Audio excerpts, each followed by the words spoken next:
There we go. Okay. Man, that was way too difficult. So, how's everybody doing?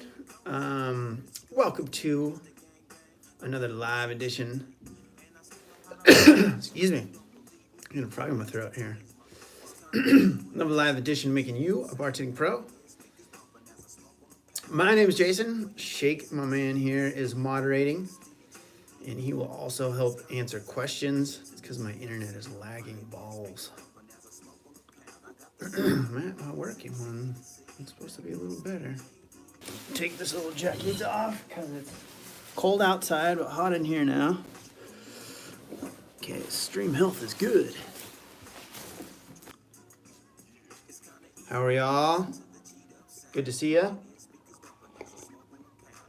Okay. So, usually we talk about bartending on this thing. We don't always have to. We can talk about other things, but that's usually what we talk about. Shay can usually pop in, help answer questions, put up video links, and no format, just question and answer. So you just start firing away. Your Thar Burwall. I feel like I totally butchered your name. I apologize. Sawa 6703. Saw 06703. Jithan Ragu. Esteban Perez. What up? Esteban Perez, I just got tip certified. I know only about 5 cocktails by memory. What's the best advice for me to start off as an amateur pro? What are some popular drinks to memorize? Any other tips? Yes! As Shake put up the top 10, 15 drinks. So always check out all the little links to the videos and playlists that Shake is putting up here. I do have a little list, if I can find the right folder, that has the most common drink list. Now, the thing about this is you got to remember, first and foremost, that bartending is about customer service. So it doesn't matter that you don't know any drinks. When I walked into my first days of bartender, I knew absolutely zero, other than just like, the couple of drinks that I knew, which was like a margarita basically.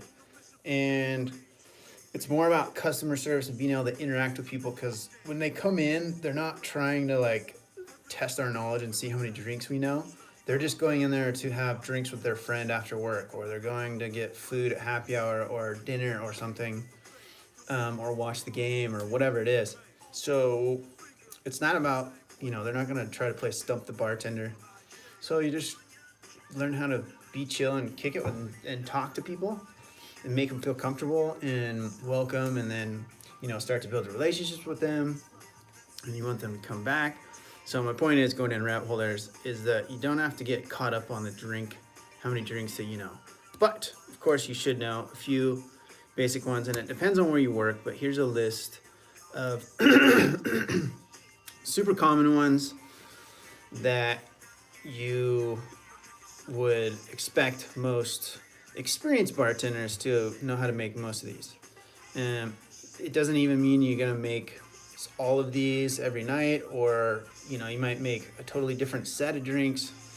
This is just like some basics to get you started, that if you can understand how to make most of these, but also just kind of the like thought process behind these cocktails, then you'll go a really long ways to just being a very confident bartender. Unless you work somewhere that's very specific about the knowledge, like if you work at like a craft brewery or like a super crafty bar or something, then you're gonna be expected to have a little bit higher IQ in terms of your knowledge. But again, it's still not gonna be like hundreds and hundreds of drinks. It might be more about like the flavors and how they interact with each other. It gets into like culinary arts and scientry? Scientry? Is that I don't think that's a real word. Culinary sciences, flavor spectrums and palettes and all that kind of wild shit, waz jazz. So if you start with those, you'll be pretty good, and then just start to. Did you say you got hired somewhere?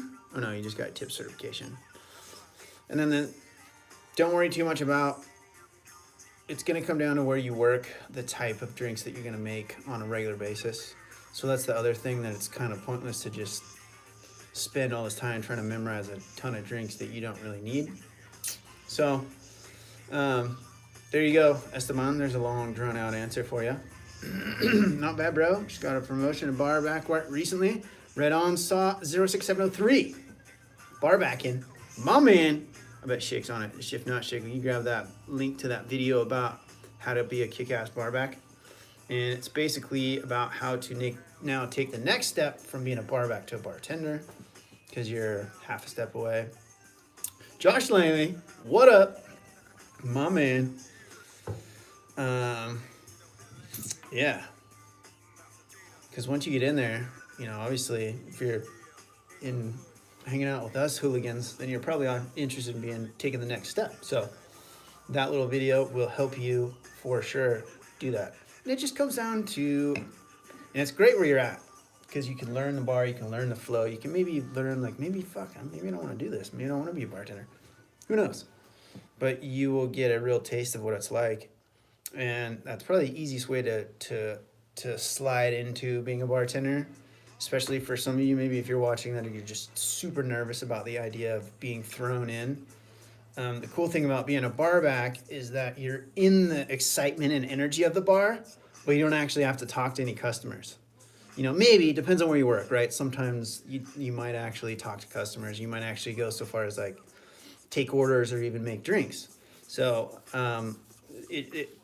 like, as with everything, depends on where you work, but it's a great place and if you work at a busy bar where the bartenders are making a lot of money, like tipping ranges, but the way we worked, and I know at least a lot of the bars in the area where I worked in Southern California, it was kind of a 2-to-1. So if I made $100, my bar back made $50. If I made $200, my bar back made $100.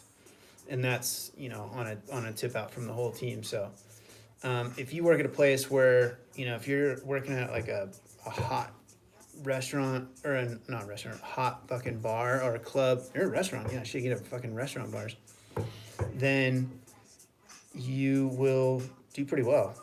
So anyway, I'm in a rambling mood tonight, I can tell. So what do we got going on from there? What's up, buddy? Keep in mind that Osmi drinks are more popular at your location. What's going on? Hello? Someone's breaking in. Okay. Some garnish ideas. Oh, whoop. Back up to Saab while we're still on the bar back stuff before we get to that. Does the bar back usually close? Yes, definitely. You always close. Or at least ours do, in the ones that I ever worked with.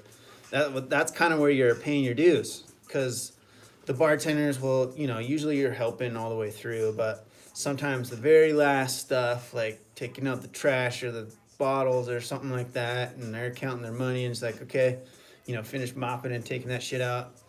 There might be some down the chain chores that might get left to you at the end, but, you know, it can't be all glamorous coming in as the low guy on the totem pole, so that's the way it goes. And it's not that bad. And I mean, you know, whatever. Sometimes we actually would send our bar backs home, like if it wasn't busy, so not always. Maybe you don't. It'll depend on where you work. But most of the time I consider it to be normal for the bar backs to be staying and closing and cleaning for sure. Because the more people you have, the faster you get out of there. So everybody wants, you know, at the end of the night, everybody's trying to leave because they don't want to like have to stay. So, but if you can get out of there, then you're soaked. You don't have to close. But yeah, I'd say you'd probably be around for sure when you're closing. Esteban Perez, I work in New York City. There you go, man. Start to be a, you know, don't go there too much and turn yourself into like a booze hound, but start to go out and experience some of the establishments in the areas of town that you would like to work in. And you can kind of start to get a feel for the place. Look at their menus. You know, you might find that there's similar styles of cocktails maybe at the types of places that you're attracted to, and so you can kind of focus your energy on becoming more proficient and knowledgeable about those styles of drinks. So, you know, you're gonna be, if you want to do this, you're gonna be a professional and, you know, do some research about your industry, right? Quality control. Let's see. Marseille Leon. I'm gonna fuck that up. I just started bartending in French Quarter in Narlands for Mardi Gras. However, I've never done high volume bartending before. Any suggestion on staying organized, making drinks quickly? You will be proficient having worked in high volume establishment after this for sure, my girl. Right? I think that's a little, yeah, you gotta, definitely. Let's see if Shake, can you grab that old classic How to Stay Calm on a Busy Shift? One of the oldest videos I've ever shot. And I think it was probably like the third or fourth video I ever made. But it's super relevant. No, that's not true. Anyway, it was early, right? You can tell just like terrible camera quality and sound quality, so I apologize.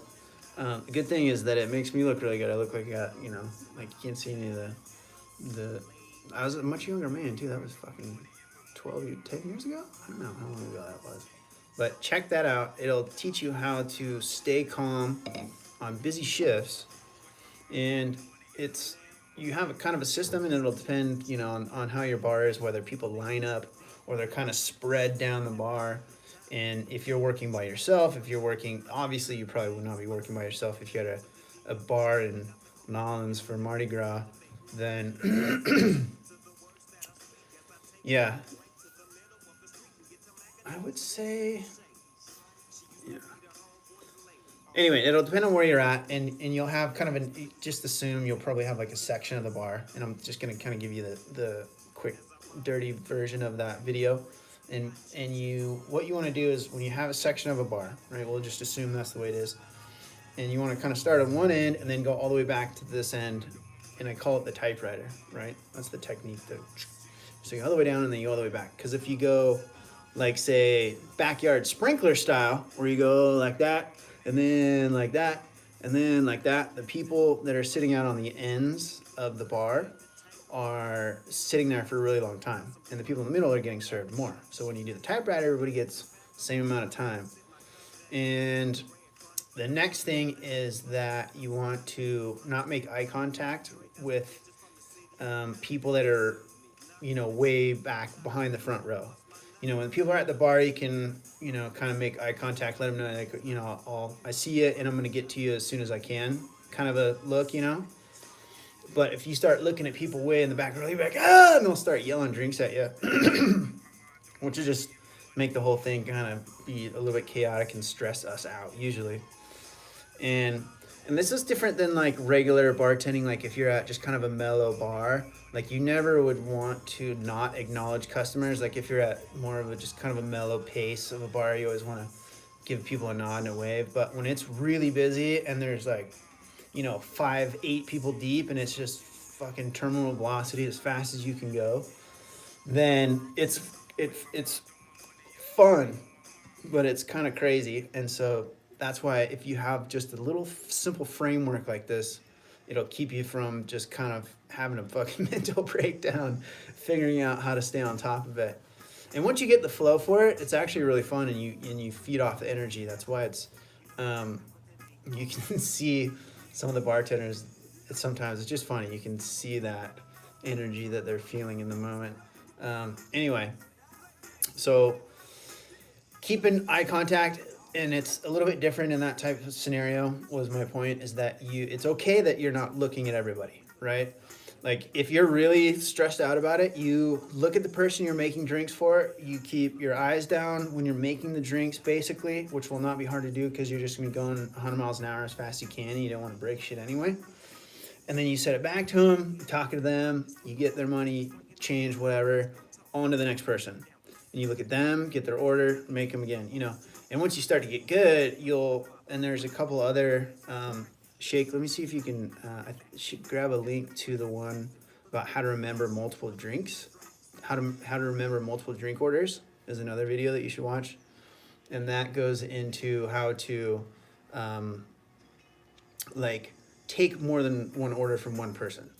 And if it's just like, say, 2 beers and a vodka soda, you're like, sweet, okay, I can remember that in my head. And then you go to the next person and they're like, a beer, a margarita, and a fucking shot of whiskey, right? And so that way you can be way more efficient. And once you can start to take drink orders from more than one person, that's when you kind of start to be able to kick into a much higher gear for volume and really in a situation like that when it's just as busy as you can handle. That's if you get a team of bartenders that can work together and that can do that, and you'll just figure out how to do it, on your own. But if you have an experienced team working together, then that's when you can do some good volume and make a decent amount of cash. But once you start to get used to it and realize that you're like, hey, I'm not going to forget everything, and that different techniques. Like for me, I picture a chalkboard in my head and I write the drinks on the chalkboard in my head when people are saying them, and then that way they kind of stay. So different people have different ways, but that's kind of what I try to picture, something that will help you remember, and you write them down, and then that way you can start to kick some ass. So there you go. Mardi Gras will be fun, and you will be an expert after. Of course, you are very welcome. Let's see. Shake, frequent visitor, worked the stadium this past week. Oh yeah, where is she at? Did she check you? Where is she? Did I miss it?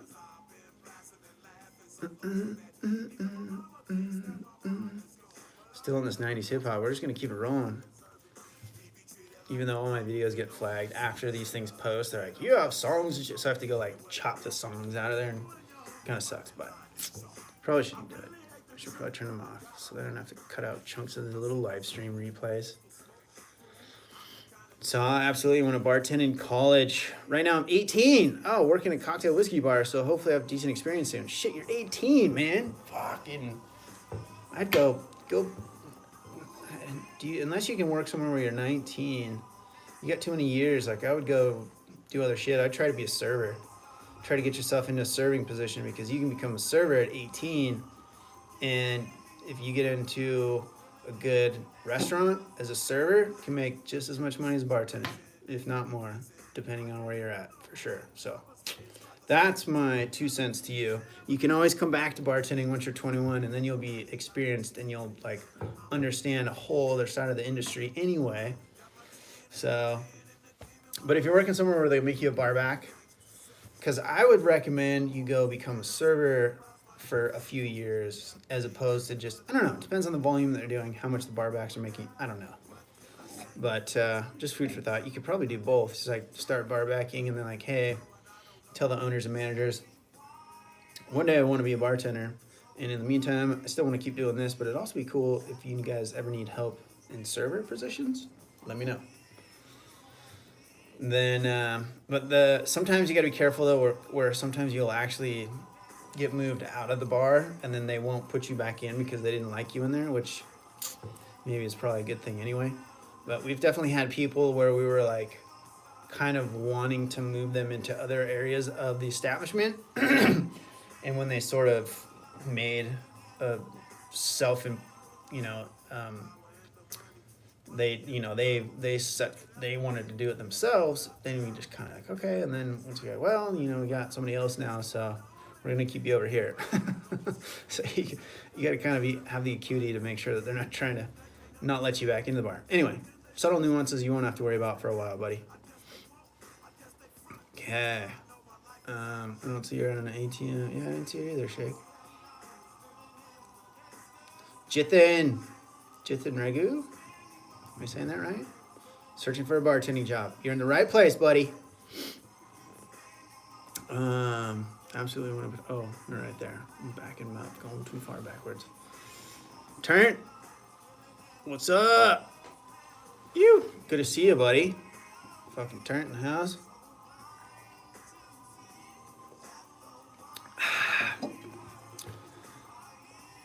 T1 Reddick, how many different regions have you bartended? 2. West Coast United States, Northwest, and Southern California. I've worked random parties in foreign locations, like in Indonesia and Bali, and Mexico, and Costa Rica, but those were just kind of like, you know, friends and family and shit. It wasn't like a job. But, you know, drinks were a little bit different. Anyway, yes, region matters. Even state within the same countries will be different, or, you know, in the US anyway. You know, within certain areas of the country could be different. Bars in the same town can be different. So regions of the world will kind of dovetail together. So like if you're in Europe, it's definitely going to be a different style than like what is going on in the States versus like Brazil or like South America or anywhere, right? So it's going to be a little bit different in their general vicinities, and the rules and laws will be dictated by the state or body of state, whatever that you are working in. So that all needs to filter down the information first. So all the stuff that I talk about is pretty much relevant to anyone in the States. But there's, you know, mostly the stuff that we're talking about and what makes you a good bartender is customer service and understanding the experience that people are there for and how to just increase that to be more valuable for them, because then they come back. That translates to any, I don't care where you are, that's just a good experience that, you know, I don't know, maybe some parts of the world where you go out to dinner and they treat you like shit and that's normal or something, I don't know. But I doubt it. And so this is all stuff that would be relevant. The stuff that would change is the laws, regulations, you know, what the oversight and all that kind of shit. Licensures, that's individual to the area of the world that you are at, for sure. Drinks will be a little bit different too, but the global bartending scene is so just that global that there's, you know, foreign influence all over a lot of menus, no matter where you're at in the world. That I've seen, you know. So London too. Did a party in London recently, so that was fun. Let's see here. Turn. What are you guys talking about? Lean cat. What up? Won't stay long. Migraine is the worst it has ever been tonight. You gotta try. Did you try the cannabis stuff? I don't know. I know. I think I said you told me that you can't get that or something. Man, fucking sucks. See, this is where it bums me out when shit like a plant that grows out of the fucking ground that can help stuff like terrible migraines, but because of some political agenda, we can't. It's just it drives me nuts. So, sorry, girl. I wish I could send some for you. My Shake's doing stuff. What's up? Tell Texas to make it legal. Yeah, I know, right?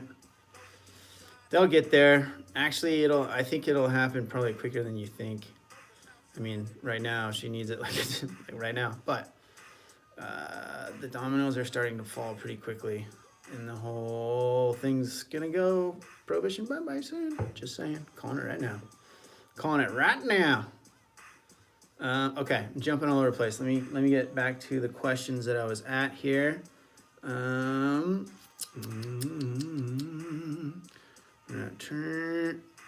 talking about migraines. Let's see now. How was Super Bowl weekend? That is a great question. How was everybody's Super Bowl weekend? Mine was, actually, you would think I'm probably pretty boring. I don't know. I have not really followed football much the last few years. There was a couple years back. So some of you, if you follow my personal stuff through the media world, on my very modest personal social media outlets, then you might have seen that me and my wife have a little travel yoga business. And we were down in Bali with a group of people 3 or 4 years ago for an extended period of almost, I think it was like 2 months when we were down there. And it was right during the football season. And just basically didn't follow that whole season. And came back and like, I don't know, it was a weird thing, just that like we came back in a time when everybody was like flustered. The Chargers, because we're San Diego, right? So we're Charger fans. Like the Chargers bombed out again, of course, which they always fucking do. That's part of being a Charger fan. You know, it's part of the deal. They're always going to be almost, but not quite. So, and if you're a Charger, you're watching, I love you, but prove me wrong. I love you, but prove me wrong. And it's, anyway, to see all these people just all like bent out of shape about it. And it's like, you don't work for them. You don't play for them. They don't directly affect your life in any way other than you let it affect you. And so after that, I was just like, I didn't even care about it. And so I kind of just stopped following it. So anyway, that's my long excuse about why. And I just live in an awesome mountain town now that I went snowboarding. So I went and rode on a like pretty decent powder day with nobody around. I had half of the mountain to myself, literally. So that's what I did. I actually came back. By the time I got down, it was only like the second period. So I actually watched most of that game anyway, but not really because I was kind of working. So that's the other part of me being really boring, is I have a big project for work, which actually I'm gonna kind of have to cut this live stream a little bit short tonight, but I'll get through all these questions, so not to worry. So that was my Super Bowl weekend. I was working and snowboarding and sort of watching basically I would just watch the commercials. The only reason I had the Super Bowl on, some of marketing and media and all that kind of shit now. So like the commercials are super interesting. The game I didn't play football, so it's one of those things like, right? So I love the commercials though. So that was my Super Bowl. Florante Santiago, I'm becoming and bartending. Oh, wait, I'm becoming a bartender. Just started and almost finished school. Nice. Congratulations, buddy. Stoked. And by the way, anybody who's on here, I will get to your question. Just hang tight. Sorry, I'm rambling on some of these. I'll try to get through this a little bit quicker. Congratulations. Finished school. Keep going strong. Josh Langley, have any short versions of some tiki cocktail recipes? So the trick of tikis is to just use fresh fruit juices, tropical fruits, rums. I could make a case that you could maybe make some interesting whiskey drinks with that stuff. I don't know about bourbon, but maybe some whiskeys. I don't know. It'd be interesting. Rums, maybe some vodkas too, because vodka just goes good with sweet stuff. And then, but fresh ingredients, and try to keep it light and crispy. So not heavy ingredients, no syrups, no, heavy juices that are really manufactured. Like try to hand squeeze some shit. So, or if you want just real quick and dirty, some tikis like DIVEBAR style. I have a whole playlist of DIVEBAR versions that are just completely disrespecting to the old school tiki drink recipes. So you can go check those out if you want, but I do not recommend them unless you're working in DIVEBAR only. All right. Florante, how was your first day when you worked at the bar? I didn't know anything. Never practiced, never thought about being a bartender before. It kind of just fell in my lap. And I don't know, I guess I was kind of nervous. Maybe I don't remember because I was so scared that it was a traumatic experience that my brain has blocked it out. And I don't remember it, but I do remember early on, oh man, maybe I don't remember my first day? I'm trying to think. I was nervous and scared. They trained me. It was actually a day. It wasn't that exciting. Okay, so that's why. Yeah, it wasn't very exciting. It was like a slow day. I think I only worked for a little while. And then they sent me home because I was like dead. So, not that exciting. But the first time it was like kind of busy, that was scary because I was just like deer in the headlights, didn't know what to do, was just in the back well making drinks for the servers on the floor and was supposed to turn around and help, but the tickets just kept coming out and I couldn't, I didn't know how to make more than one drink at a time and I was just freaking out. So we all go through it. We all go through it. But if you watch some of the resources and videos on this channel, it will definitely, if I had the stuff that I've, put out on this channel, I would have been fucking golden. The one about staying busy or staying calm when it gets busy. And then just watching some of the ones about customer service, because that's all really this job is. You'll be all right, buddy. You can do it. Man, I'm way behind on these comments. I do apologize. Rudy Salabaza. What's up? One of your videos you shared, how to pass interview questions with no experience in the bar. My question to you is, I'm working on becoming certified specialist. Wait, okay. With no experience in the bar, my question to you is, I'm working on becoming certified specialist of spirits. Oh, any tips? Okay, sorry. No, I never did that. I never went that route. So I can't really speak to that. It's more like the culinary arts side of it. So you need to understand flavors of ingredients and how they complement, and, you know, acids and bases and all that kind of weird shit that you get into, like when you're a chef, basically. But it's like chefing. Is that a word? Chefing? It's like chefing cocktails, which is cool. That shit's cool. At least if that's what I, you know, it depends on what you're talking about, becoming a certified specialist, through who, for what. So, I don't know, it may not even be a relevant answer for you, but that's my 2 cents. One Way Studios, what's up with the picture on your wall? I don't know. Oh, for the live stream? Just being a weirdo? Is that what you're talking about? I don't know. The place I work at is an upscale restaurant with a bar. They don't let me serve until 21, but I can be a bar back.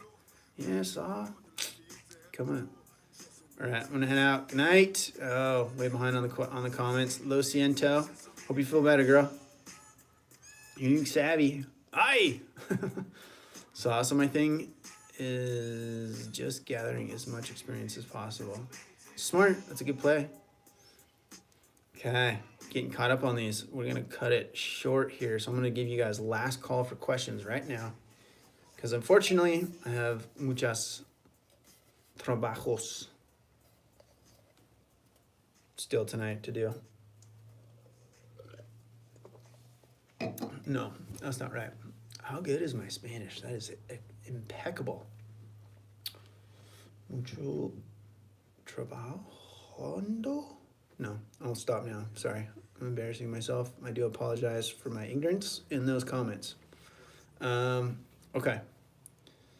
So, Unique Savvy. I'm bartending at my mom's party. What are some simple drinks I can make? Just pick, you know, you'll know your mom and her friends. Just pick a couple basic like liquors. So do they like, you know, scotch? Do they like vodka? Do they like tequila? Whatever it is, just get 1 or 2 bottles.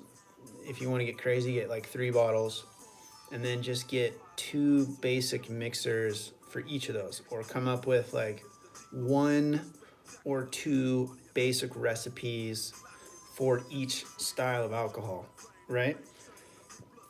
So if you like rum, you could just go simple, super simple. You could go get a rum and a whiskey, and you could get Coke. So you can do rum and Coke, whiskey and Cokes. Then you can grab some fresh fruit so that you can make, you know, some lime, squeeze some limes into some of these cocktails, just make them delicious. Just look up a couple of basic recipes, vodka soda. You know, when I was doing party stuff, I would just do simple, like 2-part self-explanatory. You know, you get vodka soda, rum and Coke, whiskey and 7s. You know, you get a 7-Up, you get a Coke, you get an orange juice, you get a soda water, you know, a couple of big bottles, and then you can make just kind of freestyle, get you know, try to find a good, if there is not just complete sweet and sour totally from, you know, corn syrupy garbage. Try to find like a, you know, fresh from scratch or organic, something like that, fresh squeezed. If you can find that at some snazzy grocery store near you or something, I'd recommend that. Just keep it simple. And then if they drink beer, grab some beers, 1 beer selection. If they drink wine, maybe grab like a 1 white and 1 red selection. Just keep it super simple. And then if you want to get crazy, then just dig through some of the recipes on the channel and see if something perks your ears. All right, you guys. I think we're going to be call that one. Mojitos will be an easy and nice one. Yeah, there you go. Gonna go watch how to be a kick-ass barback now. You. Welcome, Saw. Thanks for stopping in. Best of luck in your career, buddy. All right, we're going to call it good right there, you guys. Lots of good questions. And thank you for tuning in to another live edition Making You a Bartending Pro. I'm Jason. It's my man Shake helping on the moderation. Make sure to follow on all the social media stuff at Bartending Pro, Facebook, Twitter, Instagram, YouTube. And we'll see you next Tuesday night, same time, the 7 p.m. West Coast United States. So that goes 7, 8, 9, 10 across the country to the West Coast. And we'll see you then. All right, guys, have a good week. Get out there, kick some ass, and have a good week. I want to hear some.